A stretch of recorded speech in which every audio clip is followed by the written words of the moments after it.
I think Tesla will show us something impressive with Optimus in the next 6 to 12 months. Impressive enough that people will wake up and they'll say, now is the time. Now is the time. I got to place my bet on robots. And there's only one way to do it if you're a retail investor. It's Tesla.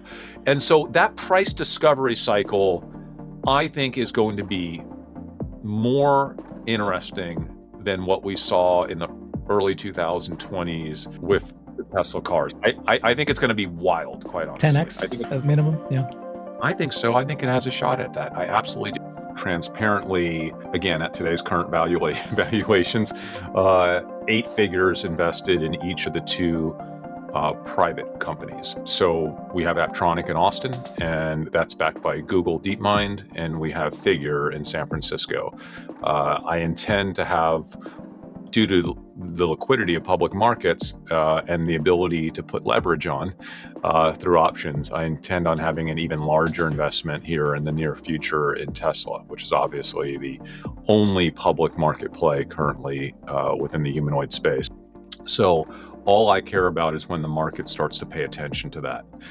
When the market starts to shift their attention to Optimus, that's when I'm putting my trade on, the big trade. Chris Camillo made millions spotting trends before Wall Street even noticed them. What is he saying now? He's sounding an alarm or the opportunity bell on something huge: humanoid robots. Not 10 years from now, not sci-fi, right now. And guess who's at the center of it all? Tesla, and a select few other humanoid bot companies he's really excited about. Chris says this is the next trillion-dollar wave, and investors might be massively underestimating it. Let's break down Chris's investment thesis and what he thinks is Elon's real endgame, and what it could mean for you, and what it could mean for your Tesla shares. Chris Camillo is an investor best known for growing a $20,000 brokerage account into $60 million without following any conventional investment strategies.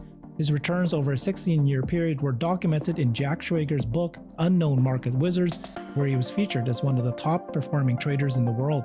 He's co-host of the Dumb Money Live podcast on YouTube, found at dumbmoney.tv. Welcome, Chris. Thank you for joining me again. Anytime. One of my favorites. You are one of my favorites. I love talking to you.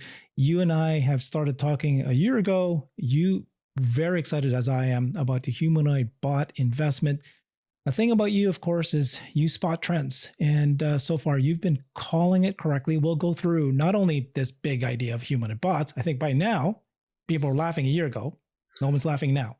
Yeah. But what you've done is your timing and which bot companies and why. That's what we're going to cover. So first, tell me about the humanoid bot as an investment. What is your thesis? Well, lately I like to call it the infinite labor machine, because I don't know that there's anything more valuable than that once it's created, right? And that's exactly what this is. It's a generalized infinite labor machine that will be able to do any manual labor job on Earth, and many more we can't even dream of, or ones that we, quite honestly, we wouldn't and can't do as humans. So I don't think that economically there's ever been an invention more important. And, if you would have asked me 3 years ago, I would have said, 75% chance I think this is going to happen in a reasonable time window to where guys like you and me can enjoy the benefit of that invention. And if you would have asked me, I guess, a year and a half ago, I would have said 90%. And, as of like 6 months ago, 7 months ago, based on everything I've seen with my own eyes up close, and also as I've kind of seen the acceleration of the space and have been talking to at least one CEO in the space for 7.5 years now, I'm at 100%, not 99, not 99.9. It's 100%. I think we can sit here and talk about timelines, and we could talk about who the winners are ultimately, but there's no doubt in my mind that this is now racing towards us in single digit years. And as an investor, I can't even think of anything bigger, which is why I've been telling everyone, like, the biggest trades of our lifetime are coming here in the next couple of years, 2-3 years. You spotted this early and you deep dive. You went into studying the market. You studied the companies. So what are the companies that you've invested in? How much have you invested in them? And why did you pick these particular companies? Yeah, so I have, at today's current valuations, I have uh, transparently, again, at today's current valuations, uh, 8 figures invested in each of the two private companies. Um, so we have Aptronic in Austin, and that's backed by Google DeepMind, and we have Figure in San Francisco. I intend to have, due to the liquidity of public markets and the ability to put leverage on through options, I intend on having an even larger investment here in the near future in Tesla, which is obviously the only public market play currently within the humanoid space. Now, I've been talking a lot about Tesla and humanoids going back a year and a half. Everyone keeps asking me, have you put the trade on? Have you put the trade on? It's not a binary event for me. It's not like I have the trade on or I don't. I know where I ultimately want to be in terms of my leverage and the size of that trade, and I'm nowhere near that right now. Mm. There were a couple points in the past 5, 6 months where I had approached like 50% of that level, maybe even 70% of that level for a short period of time, and I've since pulled back considerably to the point where I had almost no investment in Tesla up until last night, when Mm. I kind of put my core Tesla long position back on post earnings. Now, it's still, I would say, 20% of where I want it to be, right? Maybe 15% of where I want it to be long term. And there are things that I'm looking for that I thought might happen by now, but they haven't happened yet.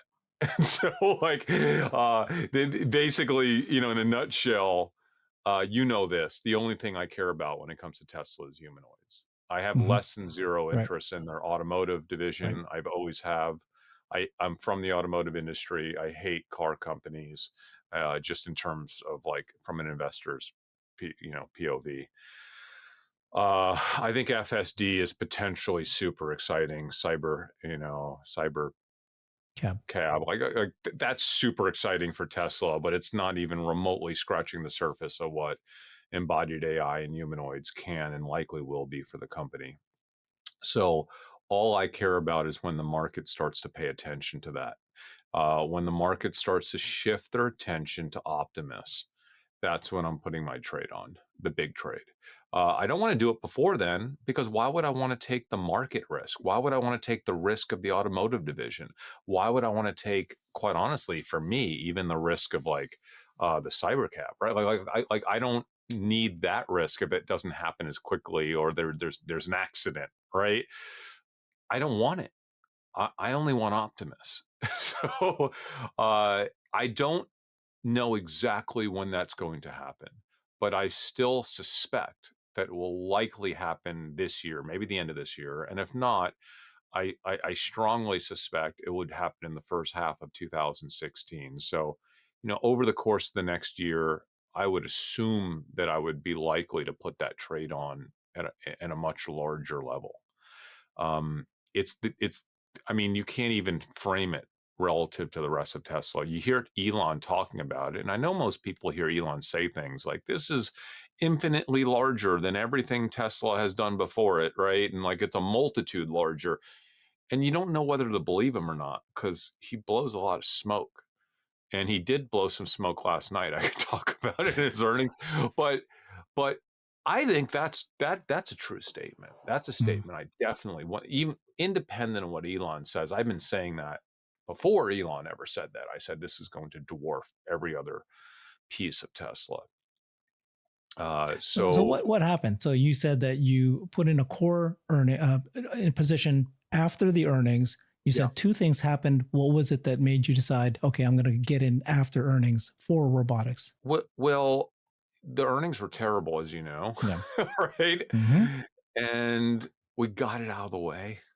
Uh, there's obviously there's I always see. going to be political risk. There's always going to be automotive risk. It could definitely get worse, but I, I had seen enough of the negative news related to automotive and political Elon, right? He said he's going to spend more time, more, he gets it. He feels the pain. You know, he feels the Yeah. pain of what's Yeah. happened. He's talked about it. So I've been waiting for that. I've been waiting for him to reorient himself. Mm. And I think maybe the worst is in. Either way, it's everything is a risk reward decision, right? Like you have to balance the risk reward. After last night, after we got those terrible earnings out of the way, and he started to reorient himself towards Tesla, he started to reorient the narrative away from automotive again, right? And kind of focus again on Optimus to some extent. I had to put my core position back on. Now, we'll see where it goes from here. There's no promise. Like I'm like anyone else. I know what I want to do. I know what I'm looking for, but I haven't seen it yet. When everyone reshifts their focus to Optimus, maybe it's some additional videos, it's some breakthroughs.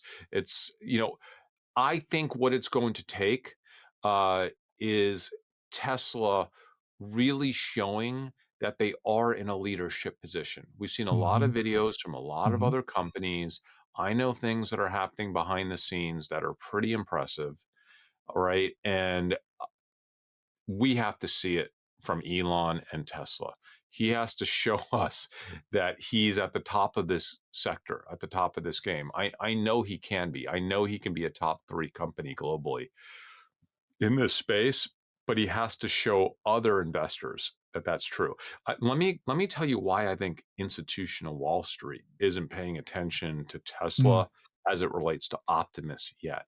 Mm. I've heard that first of all, they don't trust Elon, obviously. Mhm. I think they have a lot more trust in Jensen at NVIDIA. And Jensen has been, talking about humanoids, embodied AI, robotics now for a year. And he's accelerating the degree of chatter and confidence that he has in the space. And from what I understand, especially coming out of the NVIDIA conference recently, was about a month ago now, he has been communicating to people in capital markets. So this could be hedge funds, VCs, sell side banks, analysts.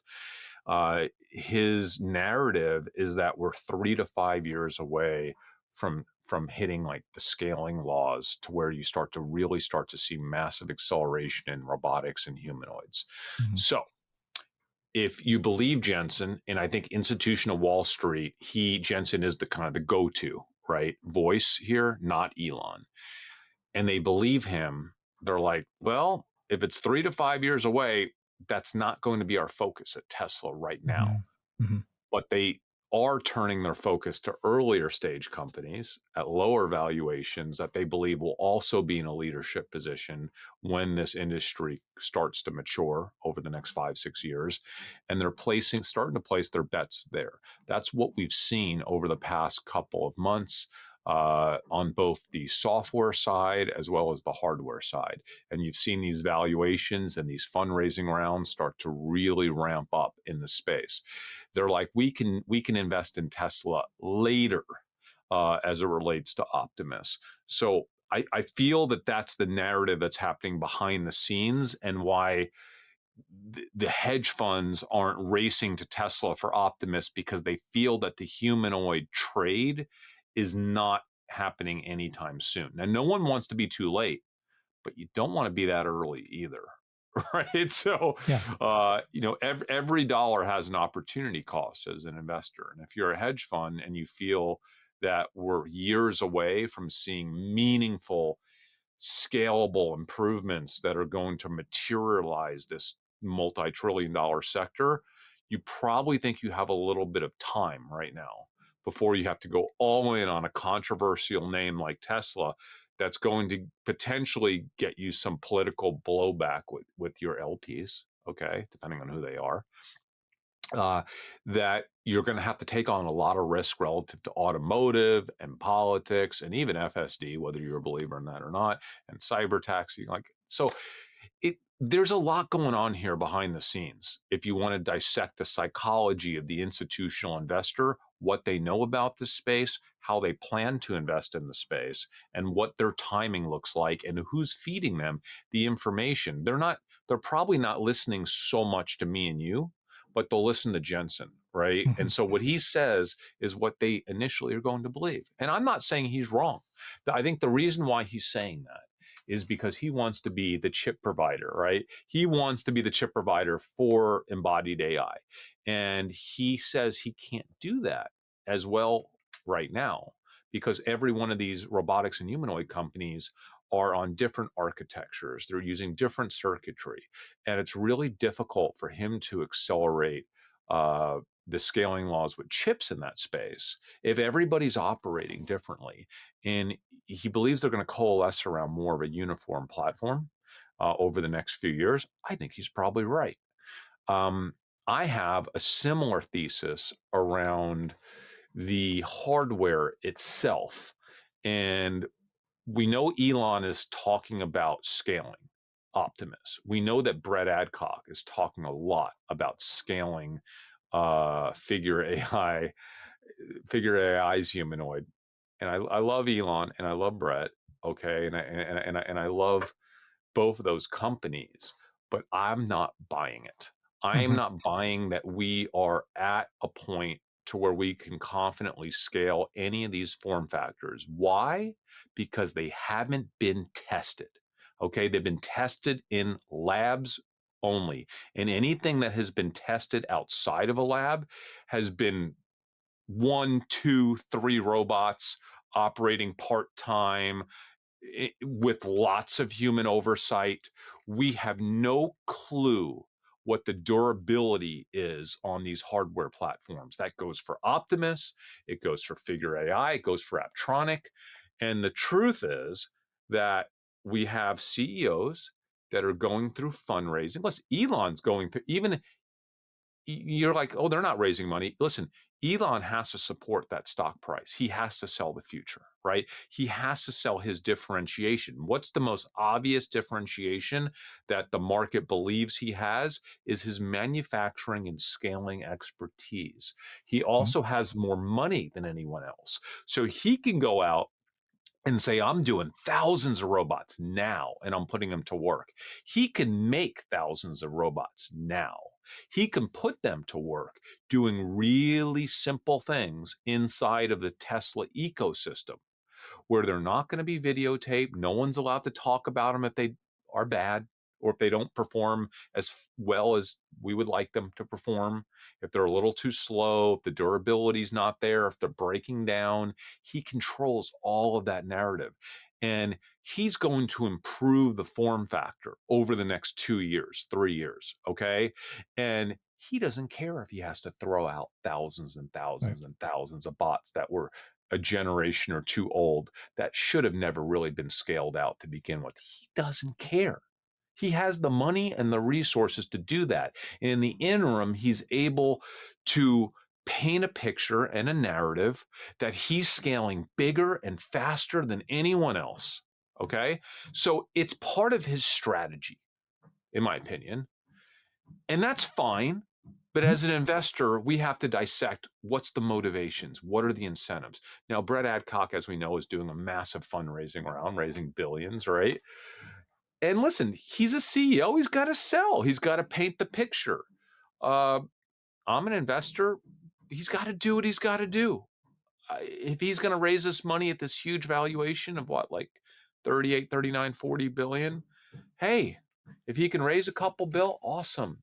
More money for him and the company I'm invested in to do awesome things and to actually start to accelerate right on the technology.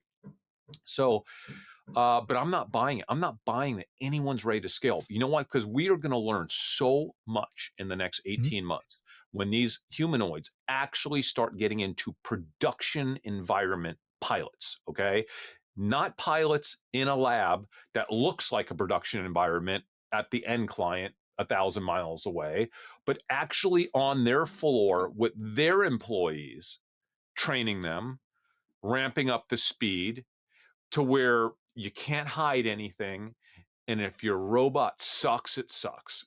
And if it's great, it's great. But you know what I doubt's going to happen is that any of these first or second gen humanoid robots are going to be flawless. Right. I know they're going to have problems with durability. I just know it instinctively, because if you look at the history of hardware, sophisticated hardware, novel technology, not one time in the history have we just kind of gone out with a Gen 1, Gen 2, Gen 3 product and it's been like, boom, that's $1 trillion product. Let's race with it. Absolutely not. This stuff, Hmm. you know this. These are sophisticated Yeah. pieces of equipment.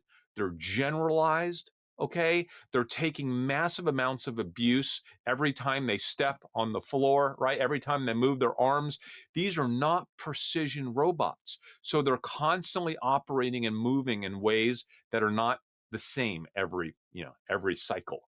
And so there could be, I always say this all the time, there could be wires fraying, there could be joints overheating, we could have connectors breaking. There are a lot of things going on in these humanoids. And I just do not believe that we're that close to the truly scalable product that any of these companies ultimately wants to scale with. Do I think we're 10 years away? No, I think we're single digit years away. Uh, and that's Yeah. okay. Okay. So I'm That's not getting a what you're bad. saying here. Yeah.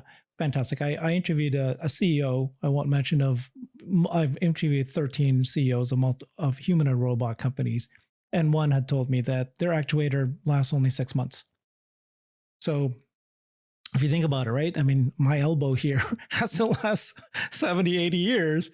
And many of us break down, and that is like, honed in and, I've heard designed for millennial, I I heard that continuous. one of the big Chinese bot companies Yeah. that's getting all the media attention, I Yeah. heard that s someone told me that their actuators, if you're using them aggressively, last 2 months, Yeah. okay? So these are supposed to last. Don't get me wrong, the actuators don't need to last as long as the robot, but these are generally, supposed to be like 5-year life cycle Right. It's humanoids. going to take them time. Yeah. That's kinda. Okay. So, yeah, let me summarize what you've said here, which just makes a lot of sense. So, first of all, we'll dive deeper into all this. Okay. But Tesla is a big winner. They're successful. They're going to be great. You want to put in a big position. As their earnings, they already put in a core position. You've been in and out, but at some point, you expect that you're going to put in way more than you comfortably feel. You've told me before, more than I comfortably feel I should into Tesla. At the same time, you've invested already early in Aptronic and Figure. And I want to ask you why those two. And just for full disclosure, I personally also have invested in Aptronic, Figure, and Tesla, of course, my big holdings. And again, knowing you and you and I have been very excited about humanoid bots early. And then at the same time, though, you did it for the two early ones because they're smaller, lower valuations. You pick them out of the hundreds that are out there. Want to know why? And then, but then there's timing, and then you're saying, okay, yes, the market is so big, you want to get in, but you have expectations that the scale won't happen this year; it'll happen in 3 years. And you've explained that some of these CEOs are going to say what they need to say for their motivations. Okay, so that's my summary. Tell me why you chose Aptronic and Figure. So, two different reasons. I've known the founders of Aptronic for like 7 years. I knew them when they were making exoskeletons for the Defense Department and for NASA. I did not invest at that time. I was introduced to them to invest. I said no. I laughed them off. I kept up with them over the years. I kept laughing them off. They were very persistent kids, very persistent. They eventually pivoted the entire company to humanoids. I thought that was actually insane. Uh, I laughed them off again. And then I met with them a few years ago at South by Southwest. Their CEO pulled me aside and said, "Chris, I promise you, I am single digit years away from having an articulating, balanced, bipedal humanoid." And he showed me the prototype. It was really impressive, but it wasn't doing anything. That can do real commercial and industrial work at close to human speed, an infinite labor machine. I told him, I said, "I don't know if I believe you." He explained to me why. He explained to me about all the work they were doing on actuators. They were having this hockey stick moment with actuator technology.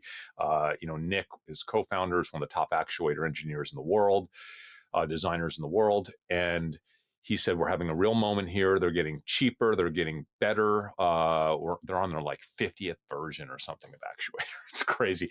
And so he also said that the sensor technology was improving, their whole body control, which one of their other co-founders helped invent. Like everything was happening at that moment in time, but we didn't have AI. Okay, there was no AI. But he had this whole concept of this kind of like app store concept for software where they would leverage an ecosystem of software providers. I thought it was a really novel way to think about it. And they would develop the software for each use case for the humanoid. So I made a small investment, but I wrote it down to zero on my spreadsheet immediately because I didn't think it was going to go anywhere. But I was like, just in case this guy's right, I'm going to write him a small investment.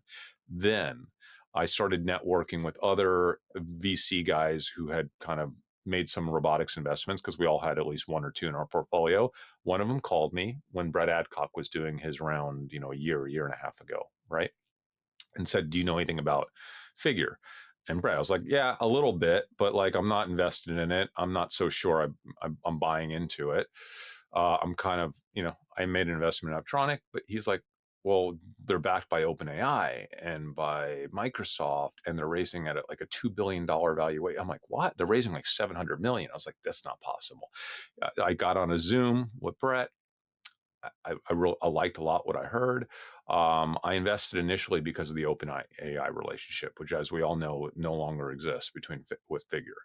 But I was invited to actually go out and visit Figure last summer, and I got to spend some time with their top engineers.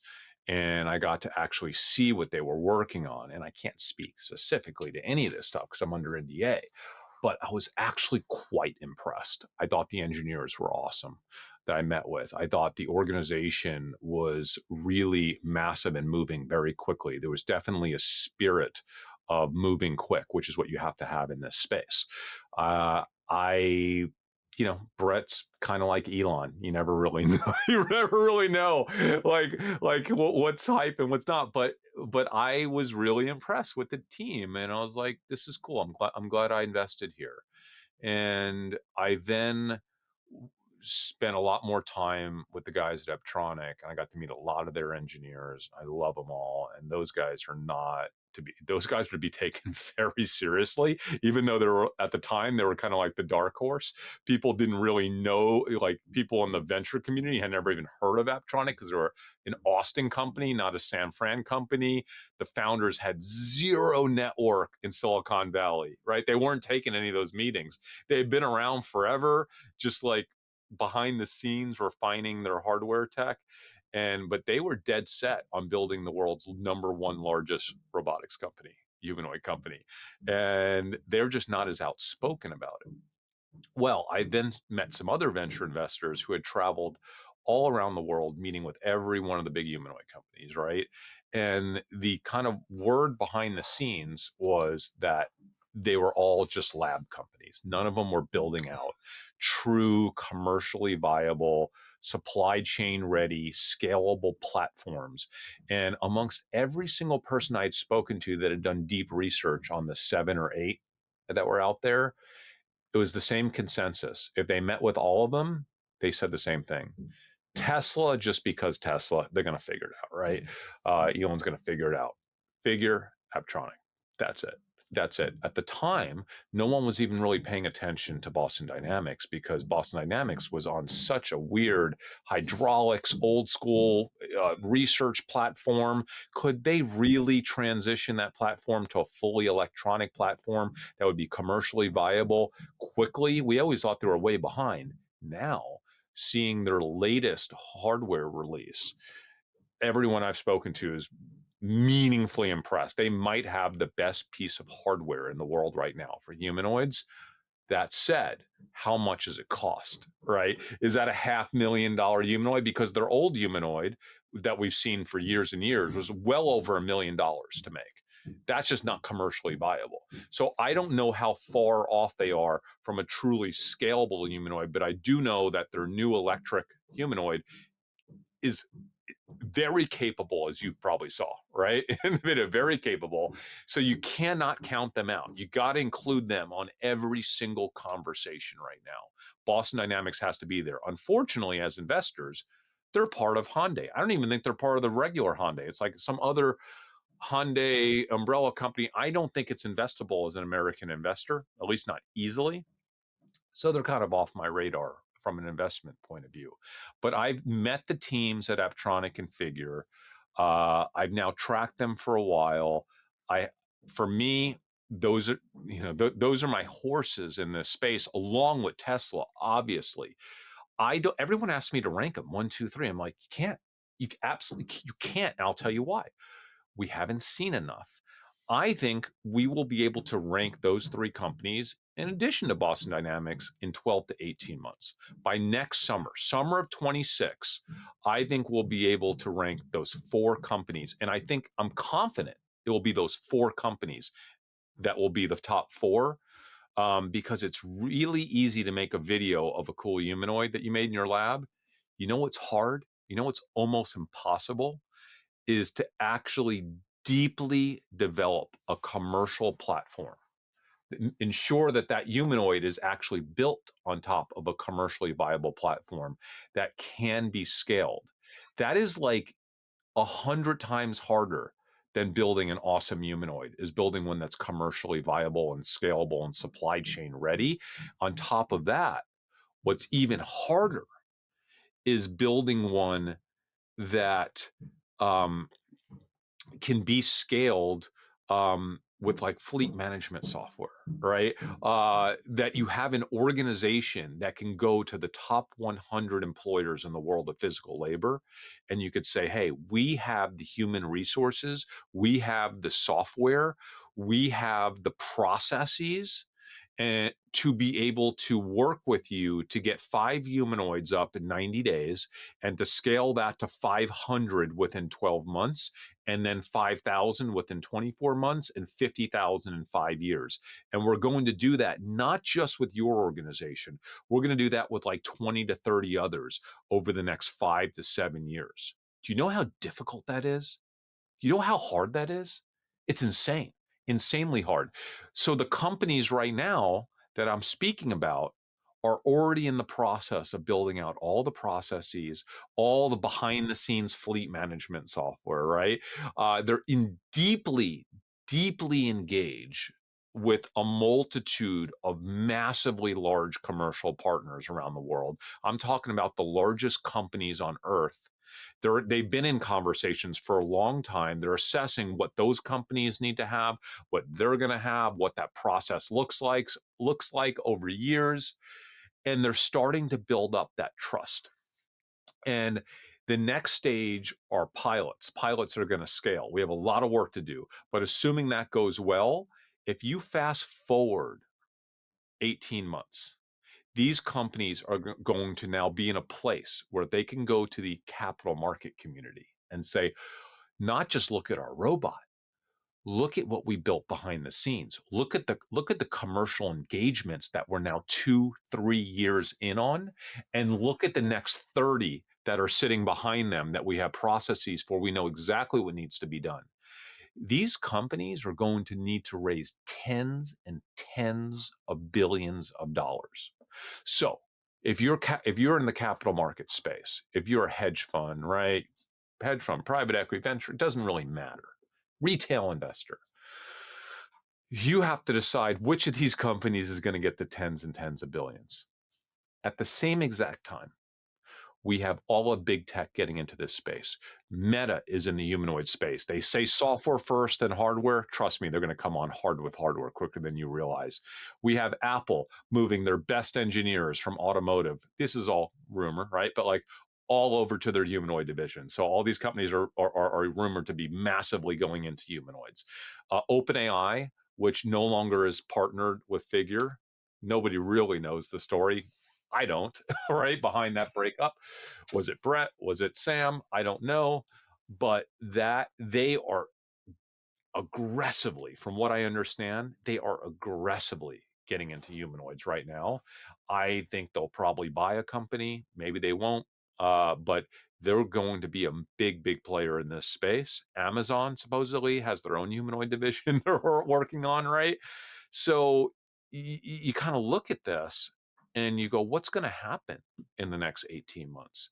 I think there's might be a little bit of consolidation, or there's going to be massive amounts of fundraising. And that fundraising might be partially from big tech, kind of in the same way that you've seen the big fundraising rush in to large language models from big tech.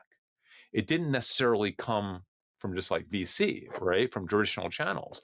So I think you're going to see the leadership class in this space start to meaningfully spread apart from kind of the B players, only because of all the other things you need. And one of those things is massive amounts of capital, and it's not just for manufacturing. Right, you know that Aptronic is partnered with Jabil, one of the biggest manufacturers in the world. Brett supposedly raising this couple billion. He's doing his own manufacturing, so he's going to have the money to do that. We know Elon's going to get the manufacturing done. You have to assume that Hyundai knows what they're doing when it comes to manufacturing, right? So you have to have all of the pieces, not just some of them. And once this all kind of, and there's going to be a couple big tech partners, big tech companies that are going to go at it alone as well, right? They'll maybe do some acquisitions. So maybe you have five, six, maybe you have seven, and then you have China. But for an industry that's the largest industry of our lifetime, I think, largest sector of our lifetime, a third to half of global GDP, but it's going to redefine global GDP. I think within 20 years, it'll be bigger than all of global GDP is today, right? Exactly. Hmm. Yeah, there's room for six, seven, eight massively large companies in the space, all kind of racing. And I don't know that all seven or eight of them will ultimately be around in 10 years, but there's room, and there could be more. We could develop some niches in the space. So I know I'm just kind of rambling, but Yeah. Yeah. these are the things that no one's talking about. No one's really having these conversations about humanoids. All they're doing is looking at videos, and that's fine. Like, look at videos and they're dissecting who has the coolest one, who has the best walking gait, who's winning the marathon. Like, man, Yeah. that stuff is cool, but I don't think it's Yeah. what matters. Yeah. It's the You laid last out. mile. It's the Yeah. last mile. The last Yeah. mile matters. You laid out quite a broad description of all the things you look for in evaluating humanoid bot companies, and it's pretty broad. Before we move on, going back to Tesla and others, let's talk figure. There seems to be a core group of Tesla investors who continue to claim that Brett Adcock, CEO figure, and figure is a fraud. They use that term. They believe that it's all fake. Um, so what's your reaction to when you hear things like that? So all I can say is what I've seen with my own eyes. I've been there with my own eyes, and there are a lot of really amazing engineers working very seriously on humanoids. Okay. I've seen their humanoids in action from multiple feet away. And what they were doing with my own eyes is exactly what you see them doing in the video, which was at the time that I saw them quite impressive. I think where the controversy lies is, how deep like how deep are his relationships? Like how much is he scaling at these companies like BMW? I can't answer that question. I have no idea. That's where it gets a little bit like Elon, like, you're saying all these things, are you stretching the truth? I have no clue. Um, and I don't really care that much. Like I said, CEOs, when they're fundraising, they sell the future. Is everything that they're saying? I don't know if everything that he's saying is accurate or not. Um, there's a little bit of a mindset that certain CEOs have of like, either every CEO has this like kind of like a fake it till you make it thing, right? And what it means is you kind of stretch the narrative to get what you need because you're so confident that you get this piece and you ask for forgiveness later. Elon is the best at that, right? Elon is the best at that. So, is Brett doing some of that? I have no idea. The Aptronic team is like pretty conservative with what they're willing to show and say. We all know that. Like you're not seeing a ton come out of Aptronic, uh, and they've always been very conservative. Uh, they still raised 400 million, but they're not raising billions yet. Now, I know you want like a firm answer, but I just don't have it. I don't know that it's a black or white answer. I really don't know. I think there's many shades of gray as to what is truth, what is stretching truth, and I guess we'll find out in the next 12 to 18 months. I think you can't at a certain point you can't hide, right? Like you got to kind of show what I want to see out of all these humanoid companies. I don't care if it's Tesla, Figure, Aptronic, uh, Hyundai, and Boston Boston Dynamics. Dynamics. I want to see live footage that goes on for hours. Yep. That's what I want to see. You want to show me something impressive? Show me a live video feed that goes on for hours. Hours. Okay. Digit In a did that at the conference. The Digits were working right in a conference hall, and they did it for 4 or 5 hours straight. Yep. That's great. But Digit is doing something that I'm not as excited about. Right. They're not Okay. humanoid. Let's get to that point, which is like, what is it that differentiates a real humanoid bot company? Is it the hands? Is it the walking speed? Is it the brains? What is it that you really, really hone in? Why not Digit, right? So, what every one of these quote humanoid companies are trying to achieve is the same thing. They're all going for the same thing. They're going for generalized robotic autonomy, zero shot learning. We're not there yet. I don't care what anybody says. We are not there yet. What that means is that you can teach a robot to do virtually any human physical job, and it will learn it essentially on the spot, right? We are definitely not there. I think we can get there within just 2 or 3 years. Now, what you can do right now is you have some degree of generalization within a very defined task, right? We've seen some of that. Uh, but you don't have broad generalization. So the way that we get to broad generalization is you have to train these humanoid bots to do thousands and thousands and thousands of tasks. And I always kind of talk about the difference between a human baby and a monkey. A monkey can do things way, way, way better than a human baby or a toddler.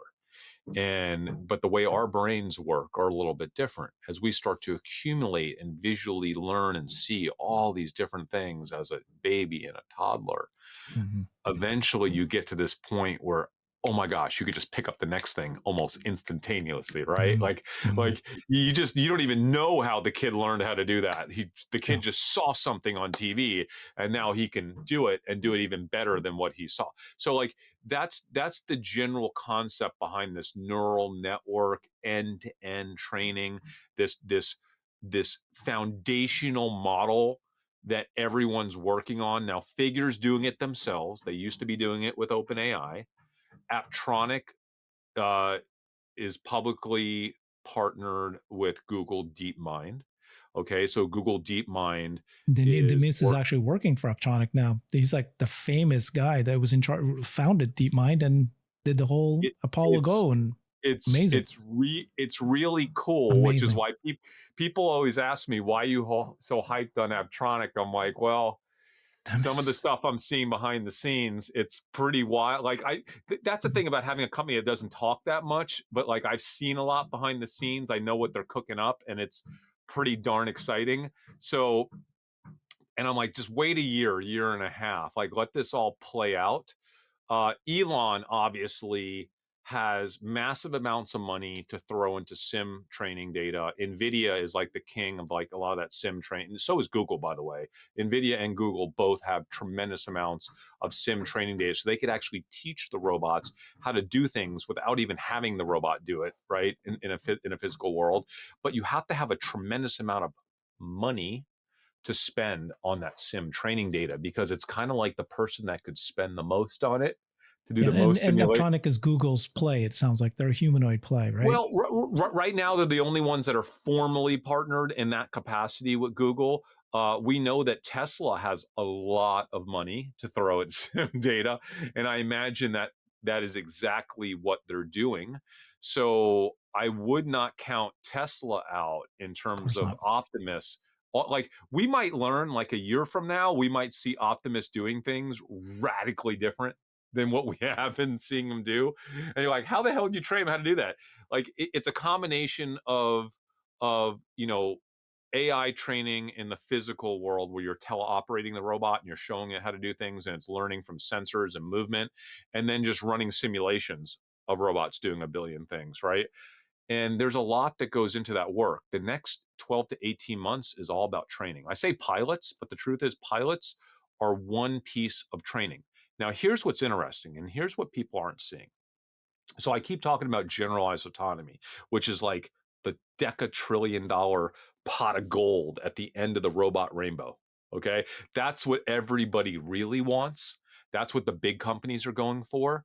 But at the same exact time, uh, they are capable of having their robots do things that are exceptionally useful and potentially scalable once they could figure out the finalized form factor over the next couple of years, 2, 3 years, without having generalized autonomy. Meaning there are so many jobs. Yep. I'm talking, Niche. I'm talking Yep. that could utilize millions and millions, tens of millions of robots Yep. that don't need generalized autonomy. Yeah. So I think what's happening is these robot companies are going to go down dual paths. They're going to Mhm. go for the generalized autonomy path, which is like the OMG moment, like let's put them in homes now, right? Let's say, and we'll talk about that too. But let's also not wait on that. If we can get them to literally do this like sheet metal moving or just moving boxes, or how about just like getting things off an assembly line, we don't need to have this masterful AI brain to do that. So that there's dual paths happening here, and they're both really valid. And Chris, so, it's just a couple questions for you. One is, do you have a human or a robot in the background? Because we keep hearing banging. Is somebody out there building no, something? so You're I'm beta sorry, testing? they are building a house next door to me Okay, right okay. now, Thought maybe we get a and bot beta it's testing. not. They're I building a got house. I got my Yeah. hands up for a bot maker to give me a beta because I'd love to beta test this. All right. So yeah, so your what's your thought about the need?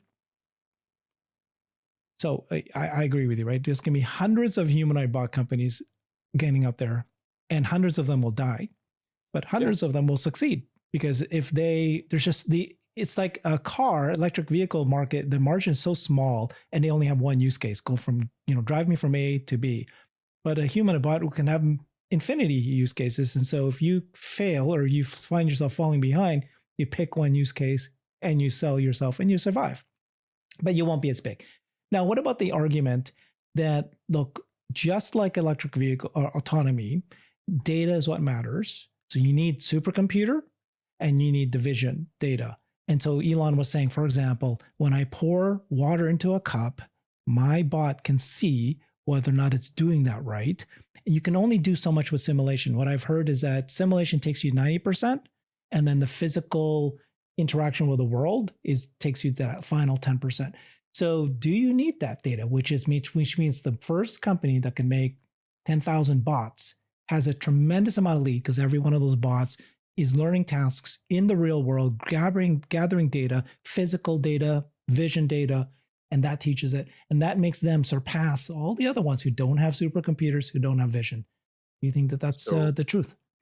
the answer is yes, but yes, you need to have it, but there's a meaningful amount of debate amongst AI scientists who are involved with embodied AI about how much of that you actually need before you reach generalized autonomy, this generalized autonomous model, foundational model.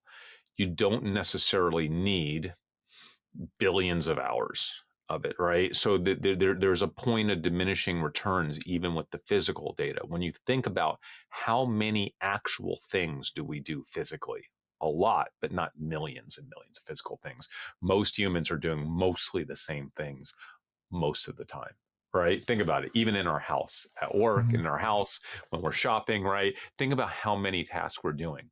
So the question becomes, yes, we need it. How much of it do we need? Can you achieve that with hundreds of bots being trained the right way 24 hours a day for the next few years, by just simply first of all, you make 10,000 bots, you can't just give them away to random people to train them. It's not safe. It's just not safe. Two, they're not going to know what they're doing. And you're going to create a cluster just sending bots home with employees. I mean, just to train them to run your house. You're going to have them trained to do the same thing. None of it's going to make sense. It's not safe.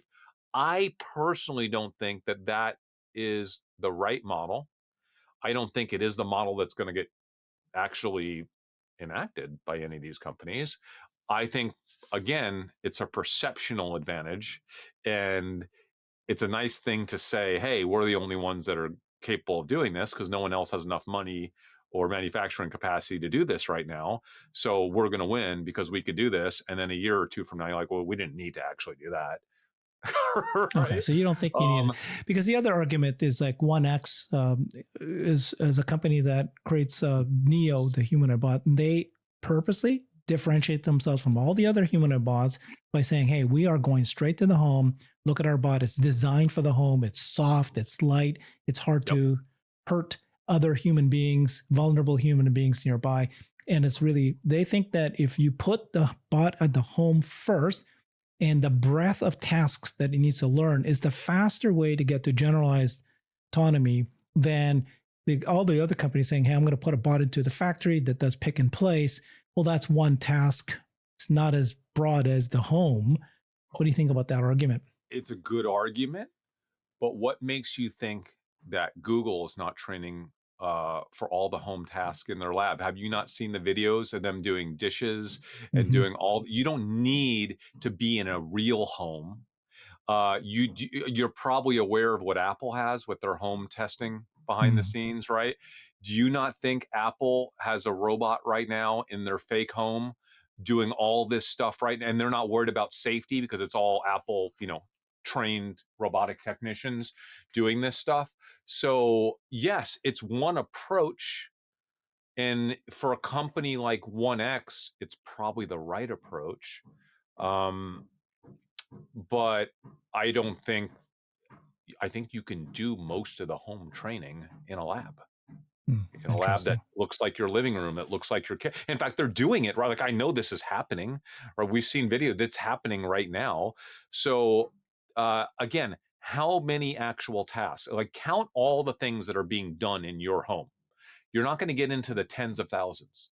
Okay. Again, if you were to make a list of all the things that are done in your home, like cleaning, laundry, this, picking up around the house, like turning I don't know, opening the door or like turning the Fridge, yeah. lights on, like it's just not that many things if you think Mm. about it. It's something that you can do with a, a, a lower number of robots with like best in class training of what professionals 24 hours a day coming in teams doing that stuff. So everybody Interesting. has a slightly different take on how to do it, but don't think that these other companies are not on it. Okay. Apple, Amazon, uh, Yeah. Google. I mean, Figure Uh, has said that we're going to get into the home sooner than people realize. We're yeah, accelerating it. Mm-hmm. yeah. So that's exciting because what I'm thinking Figure might do, what I'm thinking they might do, and you'll probably be excited about this is, they're not just going to send them to random people's homes, but I bet you that they put together kind of an inner circle of Yeah. employees, Yeah. uh, investors who are kind of in the space, uh, and I bet guys like you are Oh, going to have an please. opportunity I to be would one love of it. those home testers. I really do, because people know you'll take it seriously, Yeah. and that would be super cool for a lot of us. But the problem is, like, my wife won't let us have one in the house. I Why might have to not? get another house. I might have to get a whole nother Oh, house. it is. But Okay. it, but it, So that's, but, yeah, but it's okay because one of my buddies is another figure investor, and if he yeah. gets one, I'm going to go visit it at his Visit house. them all there. So, and Okay. he's just So down the street. let's get back to Tesla. You are a big believer. You think that Tesla is going to be a winner. You're waiting to you said you put a core position in right after the earnings call. What are you waiting for? What is the next step for you? So I think Tesla will be a top 3 or 4 humanoid company globally. But what's more important than that is I believe that the capital market community and public market investors will believe that they will be the top humanoid company Right. and they don't have any other options to chase. So there is a price discovery cycle that will happen once the world truly does wake up to When does it Optimus. happen? You said Yeah, and this year. I think I think it's well, if I'm my gut instinct tells me it's likely to happen towards the tail end of this year or early And why? 2016. Um, because it has to some extent, because Tesla can't necessarily control what other companies are doing. And as we start to see improvements with other companies, Tesla is going to have to show that they are capable as well. And once people see that Optimus is capable, and unlike 8 9 months ago when Tesla had that video at the Tesla party and they were teleoperated, Tesla now has to beat out what other people are showing. So I think now they're in their own little internal race, and I feel that they'll do a decent job of it. I think Tesla will show us something impressive with Optimus in the next 6 to 12 months. Impressive enough that people will wake up and they'll say, now is the time. Now is the time. I got to place my bet on robots. And there's only one way to do it if you're a retail investor. And it, A and it's public and company. Hmm. it's Tesla. And so that price discovery cycle, I think, is going to be more interesting than what we saw in the early 2020s, um, What?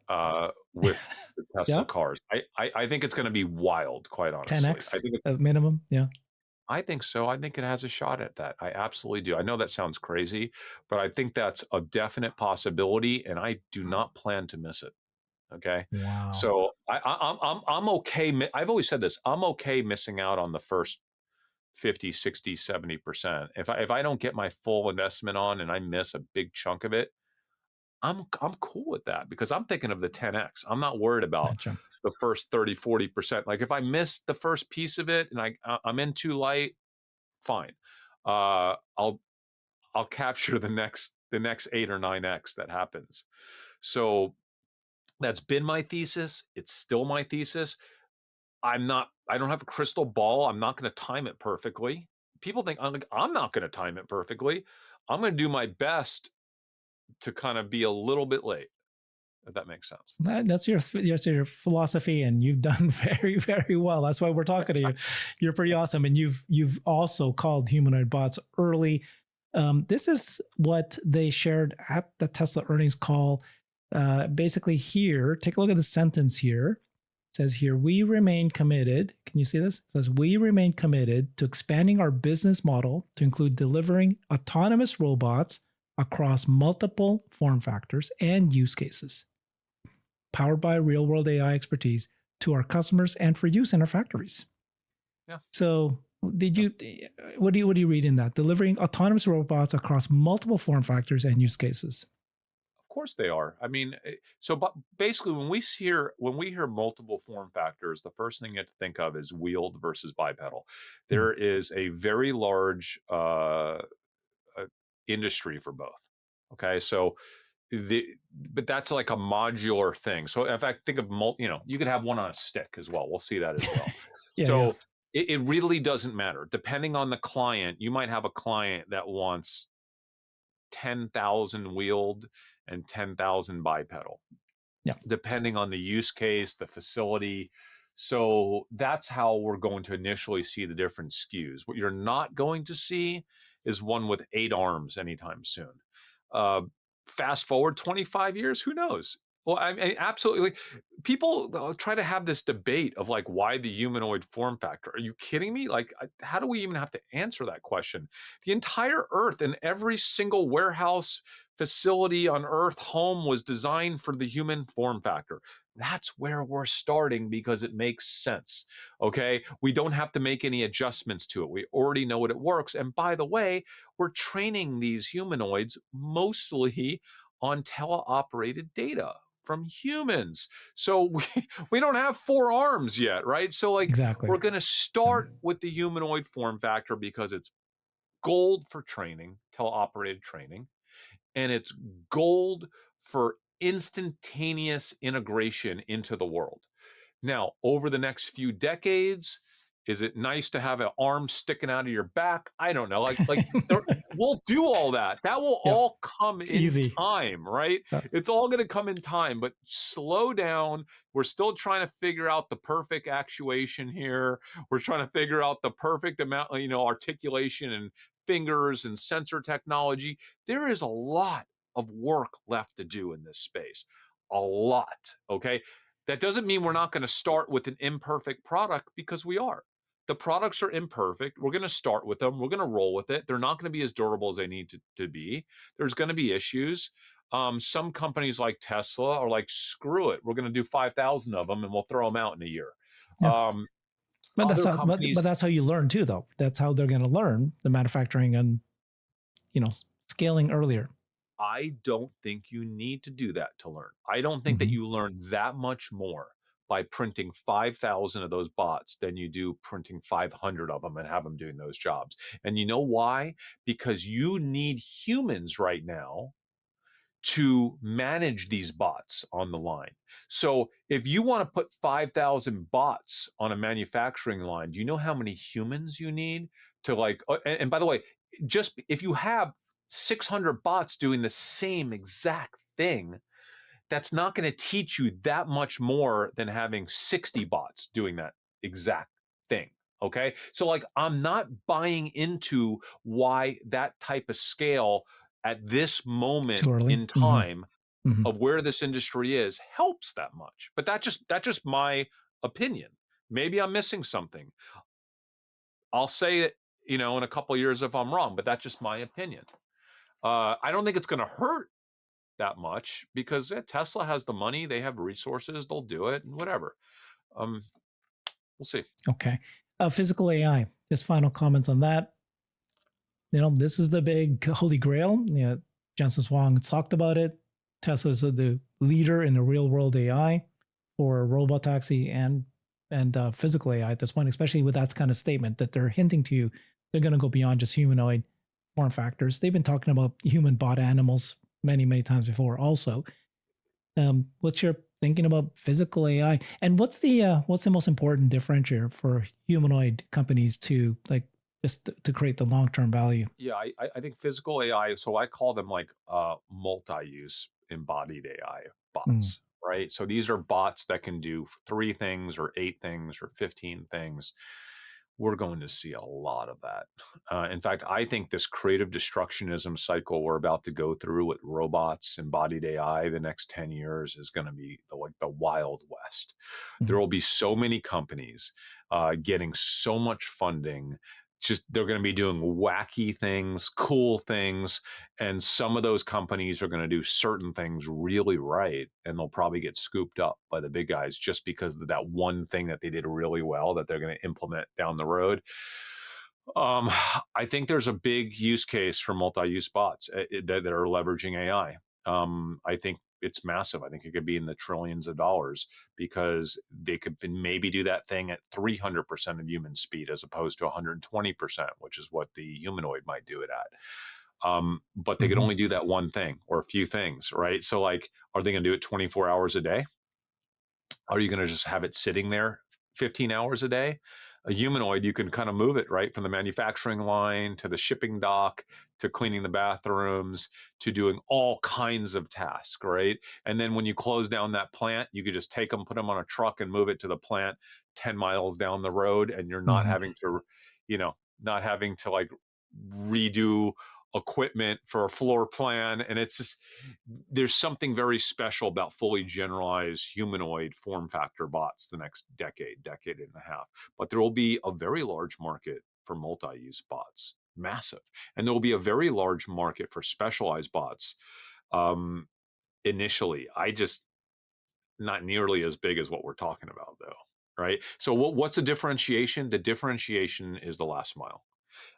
The differentiation, we talked about it earlier, is the ability for a bot company to actually be able to go to Walmart, Yeah. to go to FedEx, to go to Coca-Cola and say, hey, we're going to get you 100,000 of these bots, 150,000 over the next 10 years. And here's how we're going to go from 5 to 100,000. Those 100,000 bots are going to be doing roughly 90 different tasks for your company, right? Over the next decade. They will be deployed at 600 different facilities that you work with around the world. And this is a massive engagement that's it's going to last 10 years for us to get to where we need to get.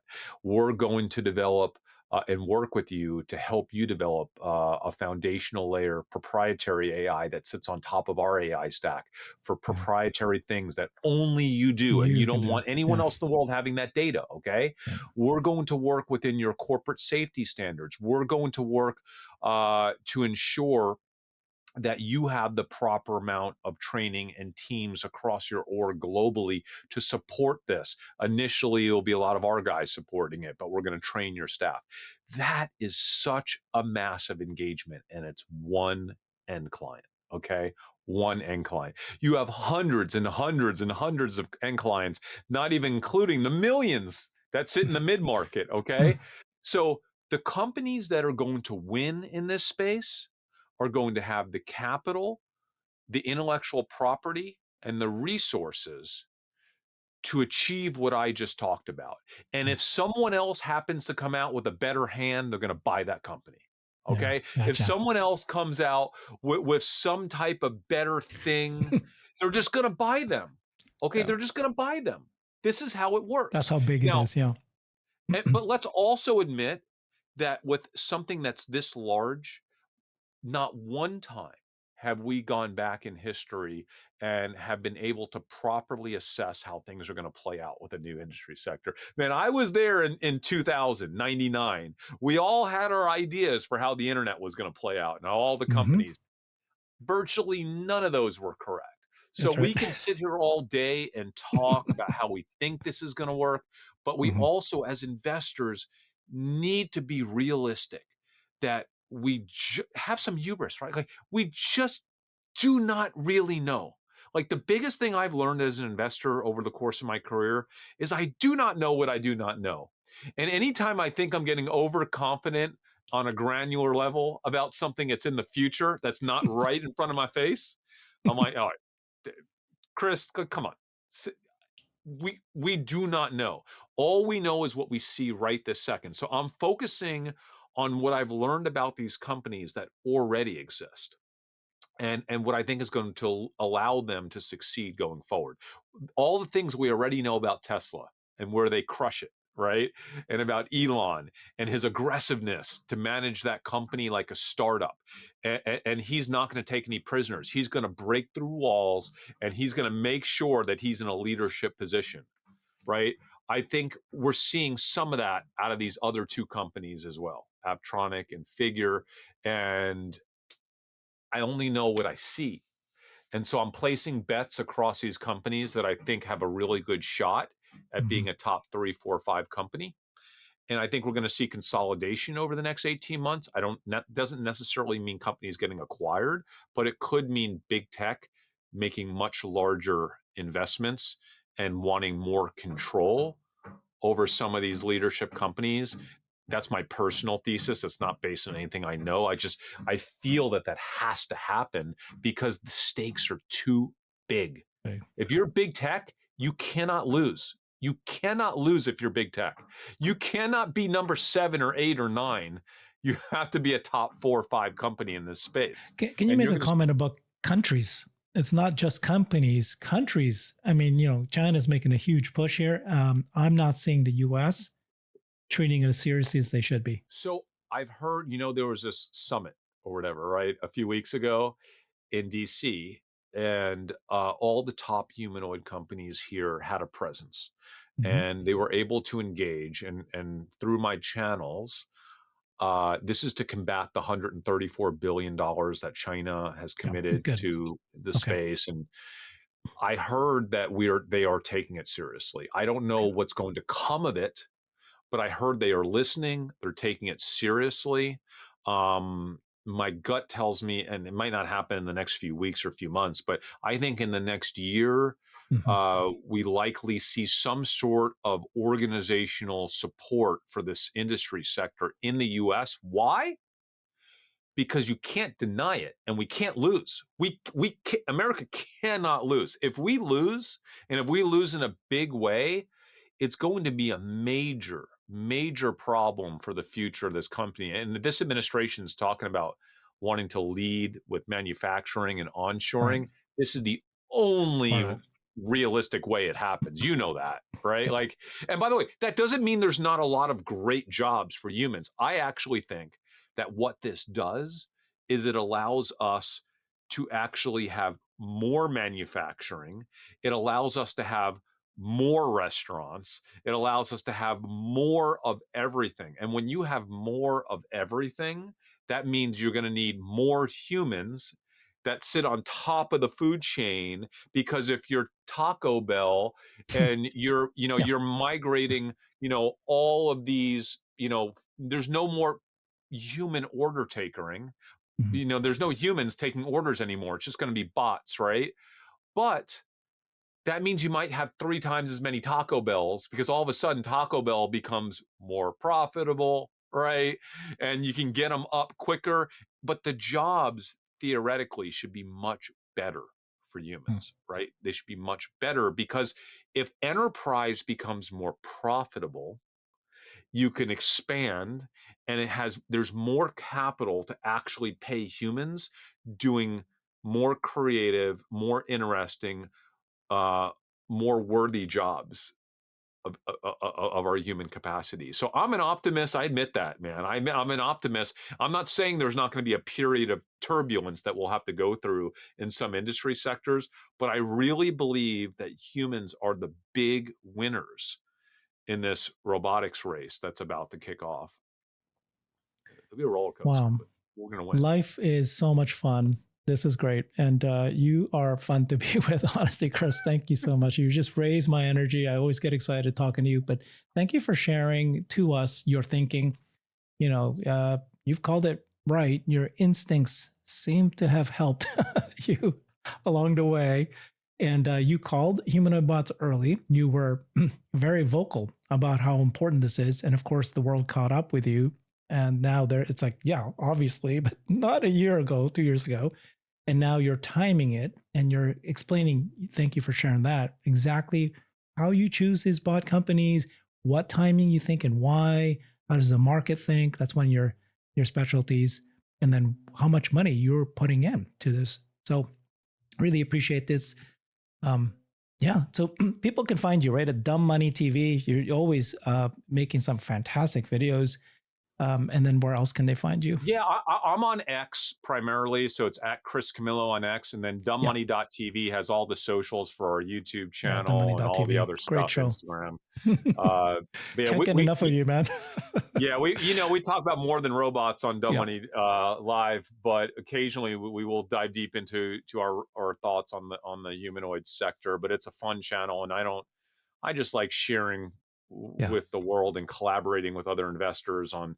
By the way, you only need one Yeah. big win in a lifetime. I tell people that to be a top 1% investor, just call one big super cycle and invest in it, right? Yeah. It could have been the internet, it could have Mm-hmm. been cloud computing, mobile Mm. computing. Like, this, I think, is the biggest. It's So hard to deny, right? Yeah. if you could even It's, get this big thing even half right, mm-hmm. I think for a lot of us investors, this could be the only thing that we have to get right in our entire investment career. Yeah. Like, it's that important. Yeah. Not investment advice, but I guess I'm a believer in humanoid bots as well. That you either watch in the sidelines, or if it truly does become that disruptive, then you want to be somehow connected to it. That's all. You know. This is it. Absolutely. Thank you so much, Chris. Appreciate you. Thank Thanks, you. everybody.